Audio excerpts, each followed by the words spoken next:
décapité il y a une semaine. Le régime iranien a choisi un nouveau chef cette nuit. Écoutez. Cette assemblée, après des délibérations approfondies et exhaustives, nomme et présente l'ayatollah Seyed Mojtaba Hosseini Khamenei, que Dieu le préserve, comme troisième guide du système sacré de la République islamique d'Iran. Alors Mathieu Karman, je me tourne vers vous. Qui est-il, ce Mojtaba Khamenei, fils de son père donc? Eh bien Mojtaba Khamenei, le voici, il a 56 ans. C'est le deuxième fils d'Ali Khamenei, le guide suprême tué, vous l'avez dit, samedi dernier dans les bombardements israélo-américains sur Téhéran. Il a été nommé troisième guide suprême par l'Assemblée des experts, composée de 88 dignitaires. Mojtaba a fait ses études à Téhéran avant de les poursuivre à Qom, une ville sainte en Iran. Il s'est engagé dans une unité combattante des gardiens de la Révolution à la fin de la guerre entre l'Irak et l'Iran, entre 80 et 88. On le dit, très proche des gardiens de la Révolution. Il a une place discrète mais centrale au sein de la République islamique d'Iran. Il n'a jamais prononcé de discours officiel, ni même accordé d'interview, mais il connaît tous les rouages du système. Il a travaillé pendant plus de 30 ans aux côtés de son père, Ali Khamenei. Il a dirigé depuis 20 ans le bureau du guide suprême. Il a la main sur les questions sécuritaires, politiques et financières. Il est partisan d'une ligne dure du régime. Il poursuivra la politique intransigeante de son père. Mojtaba Khamenei est d'ailleurs à l'origine de la répression des manifestations anti-gouvernement de 2009. Il est placé sous sanctions occidentales depuis des années, mais vous le voyez, sa fortune s'élève à plus de 2,5 milliards d'euros selon Bloomberg. Mais les heures de ce nouveau guide suprême pourraient être comptées.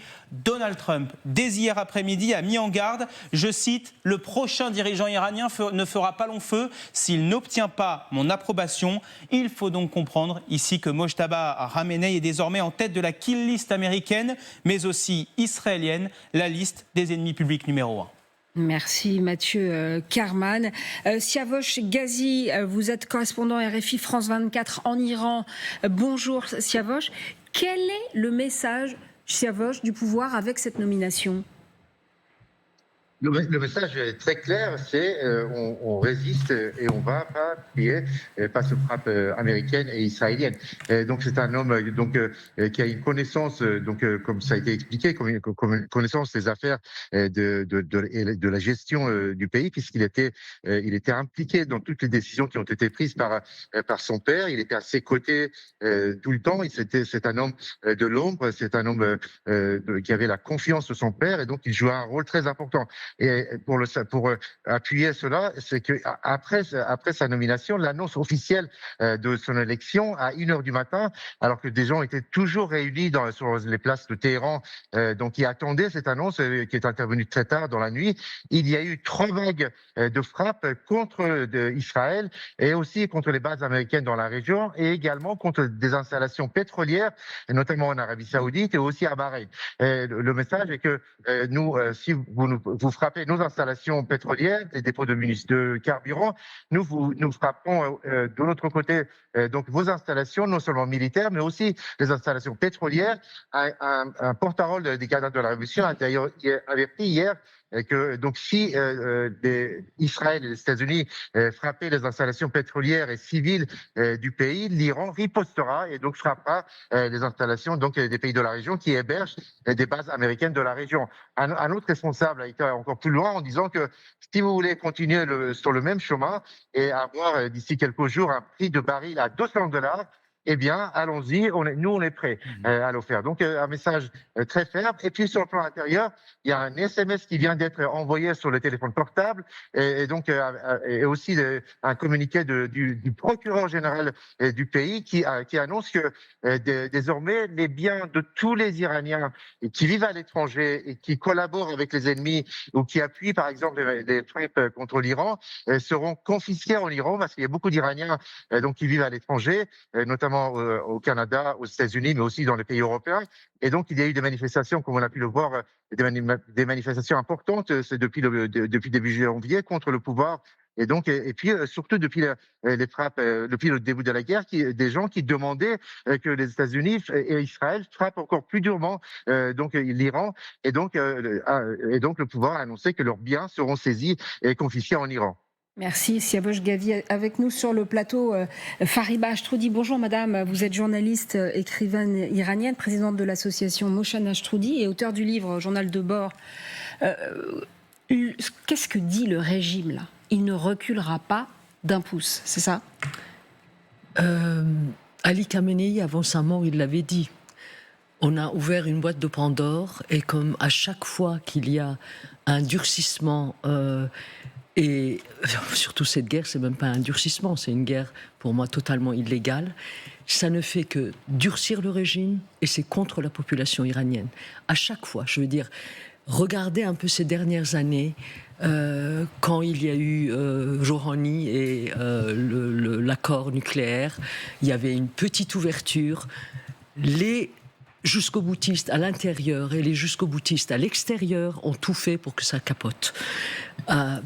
Justement, les jusqu'au-boutistes à l'intérieur, c'est la branche des gardiens de la Révolution et des enfin, en plus, quand je dis gardiens de la Révolution, même au sein des gardiens de la Révolution, ils ne sont pas tous d'accord. Il ne faut pas croire que l'Iran est une dictature monolithique avec une hiérarchie. Elle tient bien pour l'instant. Hein, elle tient bien parce que effectivement, parce qu'il y a une agression extérieure, parce que ils l'ont dit et parce que effectivement, ils iront jusqu'au bout. Moi qui ai vécu la guerre de 12 jours, j'ai vu ça dès le premier... Je veux dire, il n'y a aucun doute que la grande majorité des Iraniens, excepté la base qu'on estime de 10 à 20% maximum, la base du régime, est contre ce régime. Le peuple iranien était en train de se battre pour vraiment en découdre avec ce régime, en payant un prix très très cher, mais précisément une guerre qui est notre guerre contre... vous savez, on ne libère pas un peuple de l'extérieur. Ce n'est pas la peine de répéter tout ce que vous savez, tout ce qui a été dit sur vos plateaux, sur d'autres plateaux. On a vu les guerres en Afghanistan, les guerres en Irak, les guerres en Libye. Donc, à chaque fois, ce qui se passe, c'est que ça durcit, la position dure, et c'est un dur qui remplace un autre dur. Et c'est le peuple qui trinque. Il n'est pas ayatollah d'ailleurs, son fils, c'est ça? Non, il n'est pas ayatollah. Qu'est-ce que ça implique? Je vais dire, il y a des dinosaures qui ont choisi un jeune loup. Mais ils sont tous reniés par le peuple iranien. Ils sont tous reniés par les lettrés du chiisme, parce qu'il y en a. Il y a les grands ayatollahs Osman n'ont jamais accepté, ils n'ont d'ailleurs pas accepté Khomeini, que Feu Rafsanjani a poussé au devant de la scène, et M. Khomeini l'a éliminé. Ils font la même chose avec Mojtaba. Mais Mojtaba, effectivement, c'est un nom, c'est un message, c'est de dire la ligne de Khomeini va se poursuivre. Alors la ligne va se poursuivre. Betsabé Salem, vous êtes à Tel Aviv. L'armée israélienne, elle, a dit qu'elle continuerait à traquer le guide suprême, nouvellement nommé donc. Oui, évidemment, que l'armée évidemment poursuivra chaque successeur du guide suprême Khamenei, donc effectivement Mojtaba qui est désormais dans le viseur de Tsahal. D'ailleurs, il faut souligner qu'il a été blessé lui-même lors de la frappe qui a engendré l'élimination de son père. Il a été blessé, son épouse, sa mère et un de ses fils, eux, ont été tués. Donc dans cette frappe, des premières heures après le début de cette attaque en Iran menée par l'armée israélienne et américaine, et aussi Mojtaba qui est dans le viseur de l'armée israélienne, d'autant que, comme les médias israéliens le soulignent ici, il poursuivra la ligne dure extrémiste de son père. Alors, pour les Israéliens, je veux dire qu'ici, on a l'impression que ce ne sera qu'une question de temps, puisqu'on rappelle que non seulement Tsahal est parvenu à éliminer le guide suprême Khamenei, mais aussi le secrétaire général du Hezbollah, Nasrallah, ainsi que son successeur, et puis bien sûr les chefs du Hamas, Mohamed Deif ou encore Yahya Sinwar. Donc ici, on a l'impression que ce ne sera qu'une question de temps. Et d'ailleurs, Tsahal a prévenu que non seulement le successeur sera visé, mais aussi tous ceux qui se réuniront pour décider du choix du successeur, pour voter le successeur. Merci Betsabé Salem. Général, cette guerre peut durer des mois, des années? Voilà, je pense qu'elle est partie pour durer. En tout cas, ce qui est sûr, c'est que le temps joue pour les Iraniens, à mon avis, et que Alors attendez, le temps joue pour les Iraniens, c'est-à-dire pour le régime ou pour le peuple? Malheureusement, je pense que c'est plutôt pour le régime, parce que en réalité, ils font des frappes, mais qui font pas très mal en réalité, même si c'est symboliquement fort et puis c'est très désagréable pour les États du Golfe, mais ils font pas très mal. Et en revanche, il leur suffit finalement d'attendre que les bombes tombent, mais voilà, de courber le dos. Et donc, soit à un moment donné, ils pourraient estimer que ça suffit, mais je le vois pas, on le sent pas. Et puis je dirais que la succession du fils montre ce que vous disiez, madame, et que moi j'ai vécu dans toutes les opérations auxquelles on a pu participer en Afghanistan ou que j'ai suivi au Sahel, c'est-à-dire qu'en permanence, quand vous avez un chef d'un mouvement, et là c'était des mouvements terroristes, le dilemme c'est, si vous l'éliminez, est-ce que vous risquez pas de faire émerger quelqu'un de plus jeune, de plus radical? Et c'est en fait toujours ce qui se passe en réalité. Et donc c'est en permanence le dilemme. Ça montre en passage que les États-Unis et Israël, à force de faire depuis 30 ans des guerres, mais avec beaucoup de guillemets, contre des mouvements terroristes, eh bien, ils traitent ce qui reste malgré tout un État comme ils ont traiter des mouvements terroristes, et je doute que ça puisse fonctionner. Et donc, effectivement, la solution, qui peut siffler la fin de la partie, c'est soit les Iraniens, s'ils cèdent, on n'en voit pas bien la perspective, soit, je dirais, d'une certaine façon, l'opinion publique américaine. Et je pense que Donald Trump, qui est à minima quelqu'un probablement d'extrêmement pragmatique, en tirera les conséquences assez facilement.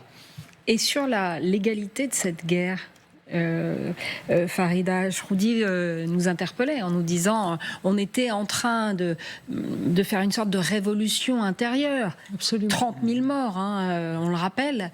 Et puis ça s'arrête.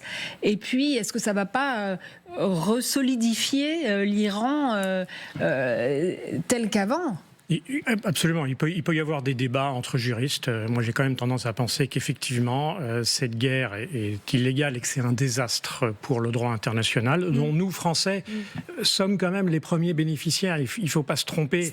C'est-à-dire Eh bien, parce que nous avons un siège au Conseil de sécurité des Nations Unies, ce qui est un héritage finalement du général de Gaulle et de la fin de la Deuxième Guerre mondiale, mais aujourd'hui, ça correspond, soyons honnêtes, pas du tout à notre poids dans les puissances. Donc, à chaque fois que le droit international se voit bafoué, en réalité, finalement, ça fragilise un peu plus notre position. Et donc, alors évidemment, on peut dire, il y a des arguments qui consistent à dire, et je pense qu'il y a une certaine justification à dire que, dans la mesure où le Hezbollah, et ça s'est prouvé, et le Hamas sont dirigés plus ou moins ou animés par l'Iran, Israël fait jouer la légitime défense, mais enfin, il faut encore que ce soit nécessaire et proportionnel.